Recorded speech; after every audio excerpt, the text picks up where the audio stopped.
In today's video, I'm going to teach you how to set up labor cost in Goodday. Before we begin, make sure you're already logged into your Goodday account in your browser. Once you're in, look toward the lower left corner of your screen. You'll see your profile area, usually represented by your avatar or initials. Go ahead and click on that profile icon. This is your main entry point for personal and account-related settings. When the profile menu opens, you'll see several options related to your account and workspace. From here, click on Account Settings. This will take you to a dedicated page where you can manage things like personal preferences, security, and most importantly for this video, billing and finance options. If you don't see account settings right away, try expanding the menu or scrolling slightly. It should be listed clearly in that profile dropdown. Once you're inside account settings, look for a section or tab labeled Billing and Finance.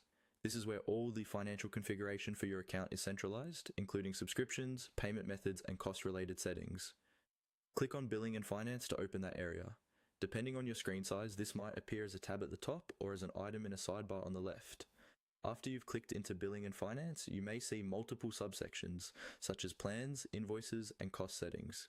Make sure you are in the main Billing and Finance area so you can access labor-related options.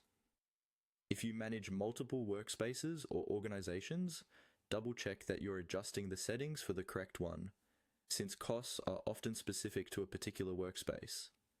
Within the Billing and Finance section, look for the option called Labor Cost. This is where you'll define or adjust how labor is costed for your team. Click on Labor Cost to open that specific configuration page.